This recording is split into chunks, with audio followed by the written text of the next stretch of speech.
రవికుమార్ కస్తూరి arts, Ravikumar జీవన వేదం.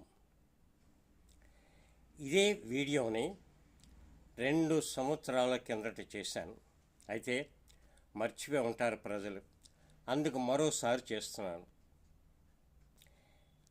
Blood బ్యాంకులు అంటారు, అందులో రక్తం దాస్తారు. దాతలు ఇచ్చిన రక్తాన్ని అందులో దాస్తూ ఉంటారు. కోటీశ్వరుడు అవ్వచ్చు, గోతులు తవ్వుకున్నాడు అవ్వచ్చు. బ్లడ్ అవసరం వచ్చినప్పుడు కంపల్సరీగా హాస్పిటల్కి వెళ్ళి మనం రక్తం కావాలని కోరుకుంటాం. డాక్టర్స్ ఏం చేస్తారు, ఆ బ్లడ్ ఒక కవర్లో ఉంటుంది. ఆ కవర్ని హ్యాంగర్ తేలించి ఎక్కిస్తారు. వాటిల్లో ఏ పాజిటివ్, బి పాజిటివ్ ఇలా రకరకాలుగా ఉంటాయి. ఎవరికి సూట్ అయిన బ్లడ్ని వాళ్ళకి దానం చేసిన రక్తాన్ని ఎక్కిస్తారు. అంత అర్జెంట్ అయితే ఒక్కొక్కప్పుడు కొనుక్కుంటారు కూడా, తప్పు లేదు అందులో.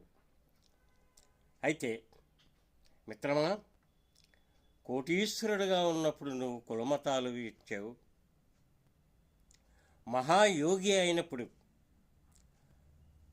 నీకు రక్తం అవసరం వచ్చినప్పుడు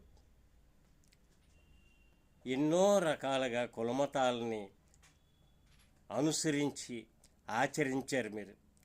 కానీ ఒక్క విషయం చెప్తాను, ప్రాణం పోయేటప్పుడు రక్తం ఎక్కించవలసిన అవసరం వచ్చినప్పుడు ఆ రక్తపు సంచి మీద ఎవరిచ్చారో వాడి కులమతాలు ఉండవు.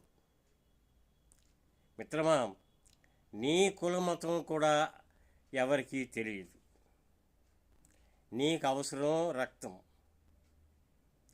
అందుచేత ఈ రక్తదానం చేసేటప్పుడు కుల మతాలకి అతీతమై నీ ప్రాణమే ముఖ్యమై రక్తదాతలు చేసినటువంటి ఆ రక్తాన్ని నీకు డాక్టర్స్ ఎక్కించి నీకు ప్రాణం పోస్తారు. అప్పుడు మనకి చాదస్తాలు ఉండవు, కులమతాలు ఉండవు.